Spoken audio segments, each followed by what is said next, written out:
नमस्कार, city post पे आपका स्वागत है। मैं हूं वसीम। जैसा कि आप जानते होंगे कि आज कृषि बिल के खिलाफ जो है महागठबंधन का धरना प्रदर्शन था गांधी मैदान में, लेकिन गांधी मैदान के अंदर नहीं करने दिया गया। ये 4 नंबर गेट पे हुआ।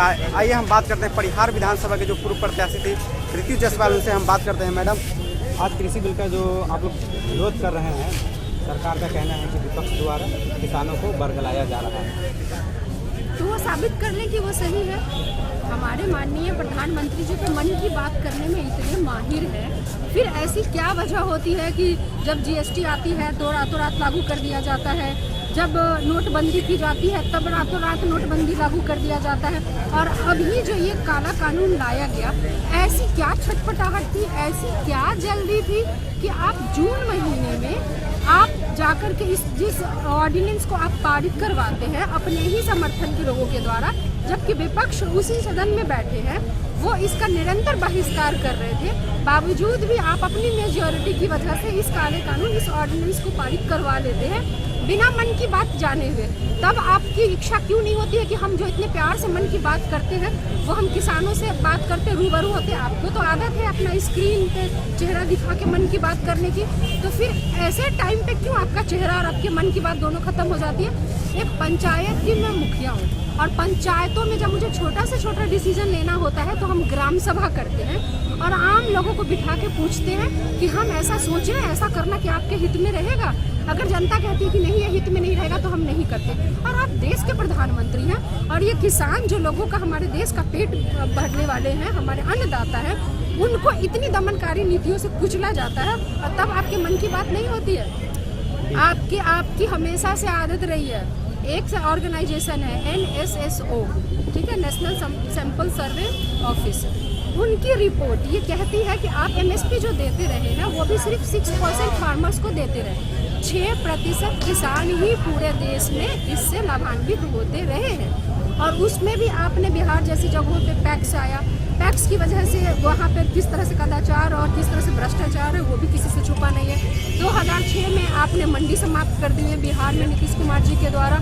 मतलब किसानों के लिए ना तो बिहार की सरकार को किसी तरह का कोई कंसर्न दिखता है, और केंद्र सरकार ने जो काला कानून लाके किया है वो तो किया ही है। तो अभी जब उन पे दबाव बना तो वो कह रहे हैं कि हम तो MSP दे ही रहे हैं, हम ये कह रहे हैं कि बाकी के प्राइवेट सेक्टर भी हैं उनसे भी कॉन्ट्रैक्ट फार्मिंग तय हो। तो उस कॉन्ट्रैक्ट फार्मिंग का कि आप जिम्मेवारी या कौन जिम्मेवारी लेगा। मान लीजिए कि कॉन्ट्रैक्ट फार्मिंग हो गई, अब वो कह रहे हैं, वो एंड टाइम पे कहे कि नहीं हमने तो ये तय किया था और अब हम इस रेट में नहीं लेंगे क्योंकि हमको इससे कम रेट में कहीं और मिल रहा है, ना ले, तब किसान क्या करेगा, आप बताइए। मैडम, बिहार में डबल इंजन की सरकार है, क्या आप लोग दबाव बनाएंगे सरकार पे कि इस ऑर्डिनेंस के खिलाफ कानून लाए और विधानसभा में इसका? ये सिर्फ हमें ही नहीं, विपक्ष के नाते तो हमारी ये बनती ही है जिम्मेवारी कि हम जो मुद्दा गलत है उसको हम रखें और उसके खिलाफ हम लड़ाई लड़ें। और अगर इसको उनके द्वारा राजनीति करार दी जा रही है तो उनको हम बताना चाहते हैं कि अगर ये राजनीति है तो ये विशुद्ध राजनीति है, शुद्ध राजनीति, और ऐसी राजनीति होती रहनी चाहिए, तभी हमारा देश बचा रहेगा, तभी हमारे लोग बचे रहेंगे, तभी किसान बचे रहेंगे। अब बात हुई कृषि बिल के लिए, लेकिन आप जो परिहार विधानसभा में चुनाव लड़ी उसमें आपकी हार हुई, उस पर आप आरोप लगा रही है कि हमको जानबूझ के हराया गया, उसमें नहीं। देखिए, हम जनता का पूरा सम्मान करते हैं। लगभग 72,000 लोगों ने मुझे वोट किया है, और तो ऐसा नहीं है कि कोई बहुत बड़ी मार्जिन थी हारने की तो मुझे हार मान लेना चाहिए।